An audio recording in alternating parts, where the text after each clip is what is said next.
Hi, this is Scott Garibay, and today I'm going to be talking about Dungeons & Dragons commentators and tabletop role-playing game commentators. And my point is that all tabletop role-playing game commentators are actually Dungeons & Dragons commentators. So that's something that I've recently come to believe and understand, and I want to share it so let's get into it. So one of the reasons why I'm talking about this today is I care very deeply about words. I believe that words have freight, and you unpack them and they have really specific meanings, and that words are the building blocks of society and culture, and they're really, I would say, one of our most valuable resources as human beings, right? And and so it's important, right? So one of the things, I also really just love language, and I'm really into neologisms, and so I like to think of one word that combines multiple words, or a phrase, or a concept and a phrase and a word. In neologisms, I love being able to refer to a complex thing that would take a whole bunch of words with one word, right? And so I really like neologisms. So I was trying to think of a neologism for a Dungeons & Dragons commentator. And I was like, well, I need to think of a neologism also for a tabletop role-playing game commentator, right? Or commentator. And I thought, wait, do we really need two of those? That's going to be confusing, right? And the more I thought about it, I think the reason why there was confusion on my part and why I was struggling to do this task, because normally coming up with neologisms isn't even something I try. They pop into my head all the time, right? So, all right. So one of the reasons why I was struggling with this is I don't think there's a functional difference between tabletop role-playing game commentators or the tabletop role-playing game community and the Dungeons & Dragons community and Dungeons & Dragons commentators, right? I really, really feel they're the same, right? So here's why, okay? If you're a Dungeons & Dragons commentator, if you're a tabletop role-playing game commentator, let's say that you're into Fate and you're also into Dungeon World and you play a little bit of Shadowrun, right? So let's say that you don't ever talk on your channel about Dungeons & Dragons. You are still absolutely a Dungeons & Dragons commentator. Let me defend that statement, okay? People are like, what? If they're not talking about Dungeons & Dragons, they're really not Dungeons & Dragons commentators, right? I understand where you're coming from, but I think I can convince you by the time I'm done talking here. All right, so here's my take. Here's why all tabletop role-playing game or commentators are actually Dungeons & Dragons commentators. Here's why. Okay, there's a long list of subjects: story structure, player dynamics, player agency, the player's physical space, crafting, talking about in-game events, locations, magic items, politics and finance of your world. All of those things can be talked about for every single tabletop role-playing game out there, and all of them, how to do those topics right.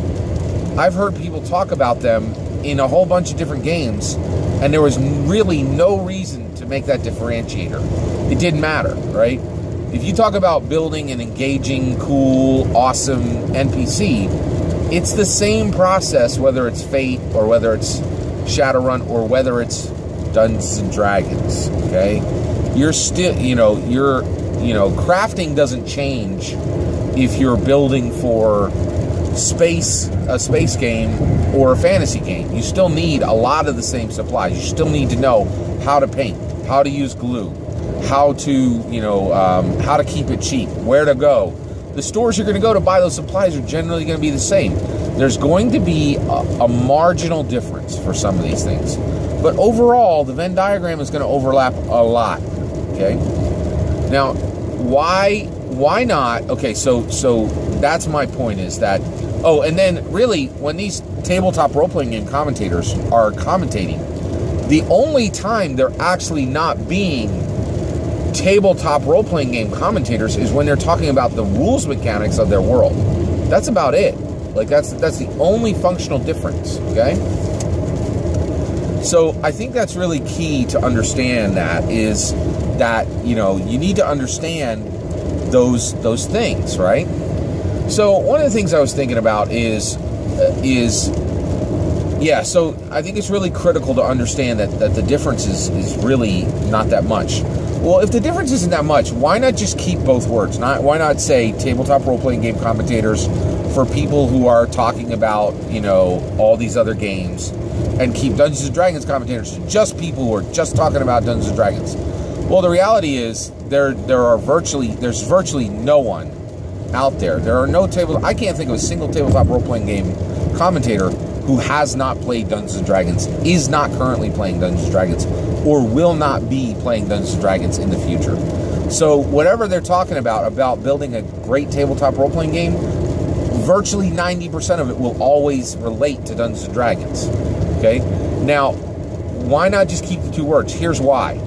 When you're a Dungeons & Dragons, when you're a commentator, when you commentate about Dungeons & Dragons and or tabletop role-playing games, and you say, hey, here's my generic content about building NPCs, and here's how it relates to Shadowrun or Fate or, Castle Falkenstein, right? That's not highly useful to anybody. It takes your content and it shoves it off in a corner where almost no one is going to hear it. But the people it could help is a very large contingent, right? And so when you're doing generic tabletop role-playing game content, you should just say, Dungeon Masters, here's how you create an NPC and go forward, right? And give your generic content.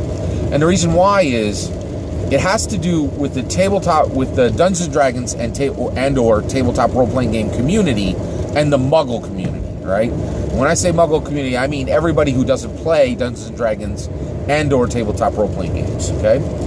So those people, what are you dealing with when you deal with those two groups, right? Well, when you are dealing with the tabletop role-playing game community, does even 5% of it, do they fit into the part where they would never play Dungeons & Dragons? No. The answer is almost everyone who plays every tabletop role-playing game under the sun has played Dungeons & Dragons, is currently playing Dungeons & Dragons, or is going to play Dungeons & Dragons in their future. There's virtually no one who plays tabletop role-playing games generally and doesn't play Dungeons & Dragons. And because of this fact, there's this old principle of a rising tide floats all boats. Well, that is absolutely true for Dungeons & Dragons, okay? The Muggle community does not know. The Muggle community, people who don't play Dungeons & Dragons, they know what Dungeons & Dragons is, right? They know it's a 43-year-old game that, dealt with the Satanic Panic in the 80s, and now a lot of Hollywood writers play it. They know that, and that is mainstream people know that, right? People who have never played our game know that. But when you say, oh, hey, have you played Mouse Guard? Or have you played, Burning Empires? Or have you played Shadowrun? Or have you played, Burning Wheel? Or Dungeon World? Or Apocalypse World? Or DC Heroes? With the Mutant Masterminds? Or any of them? The vast majority of people who have never heard of any of those tabletop role-playing games. None of them, right? Or if they've even come close, they might have heard of the intellectual property the game is associated with, but the odds of them hearing about that tabletop role-playing game are virtually none, right? So when you do Dungeons & Dragons commentating, when you take your generic commentating and you aim it at Dungeons & Dragons, you ensure that the hobby grows and that a vastly larger group of people is going to see that content rather than shoving it off in a Mouse Guard corner or under a Star Frontiers corner or under a Hunter or a Vampire the Masquerade corner or any of those super obscure games, right? Which are not obscure to us in the community. We're like, oh my gosh, that game's huge. But it's not. People just don't understand. Muggles just don't get the tabletop role-playing game community. So for that reason, I don't really feel there's any functional. There are reasons to not talk about tabletop role-playing game commentators, and there's very good reasons to refer to all tabletop role-playing game commentators as Dungeons & Dragons commentators. Now, when will this change, right? One of the reasons why I'm saying this is, here's why. We have a hobby, okay? And basically, that hobby is absolutely dominated by Dungeons & Dragons. It's not even close, right? You could take all the tabletop role-playing games that are combined and take all their players, and I don't think they'd even be half of the people who play Dungeons and Dragons. They wouldn't, right? Back in its heyday, Pathfinder might have given it a run for its money, but Pathfinder is losing players like crazy now. Okay, all right. So with that said, one of the things I want to talk about just real quick is one of the reasons why we're still here. Well, if you think about all the tabletop role-playing games that exist, and you think about Dungeons and Dragons. Dungeons and Dragons is a star. It's a dwarf star that all the other tabletop role-playing games are planets, and they revolve around its orbit. It's really the best way to understand it, right? Is they revolve around its orbit, okay? Now, when you will get a tabletop role-playing game where you can say, hey, people who commentate on this game are not Dungeons and Dragons commentators, is when there is a game that escapes the orbit of Dungeons & Dragons. And in my opinion, no game has ever done this. Not even close. There are some that have given much, much better attempts than others, but, and I would say that those were, Fate, I think, really did that. Numenera, actually, I wouldn't put Numenera there. I would put Cypher System there by Monty Cook. Mouse Guard, there's a few others, right? But they never made it. They definitely never escaped orbit, right? Think about the board game community, right? So when you talk about board games, there was a time where if you said board games, every muggle in the world would say, oh, you mean a Monopoly, right? Well, I think that changed like 20 or 30 years ago when Settlers of Catan came out. And that Settlers of Catan escaped Monopoly's orbit, right? And even muggles get that, right? They're like, you're like, oh, do you know about Settlers of Catan? And they go, yeah, that's that German game that my uncle likes to pull out at Christmas time, right? So at least they would know it, you know what I mean? And that's when you know when a game has escaped the orbit of the main game within its genre, right? And so board games have this. They don't have a central star anymore. They have multiple stars, and there are games that orbit multiple games. There are games that orbit other games, and there's multiple stars within that. They have a constellation. We have, they have a galaxy. We have a solar system. That's it. Board games are a galaxy, right? And we are a solar system. Dungeons & Dragons is a solar system. Now, I think that we could become a galaxy. We could, it might happen. We will see. There's some really smart people out there. I think some of the people that could make that happen are Emily Care Boss, Anna Creeder, Luke Crane's given a chance, Robin D. Laws. These are the people who have a shot at doing this. Monty Cook, absolutely, right? Really, really solid people out there. So I guess that's my point, is that if you're a tabletop role-playing game commentator, you're really a Dungeons & Dragons commentator. And one of the reasons, and it seems like a small thing, but I always put on my videos, Garibay on RPG. Well, you're going to see that starting to switch to Garibay on Dungeons & Dragons.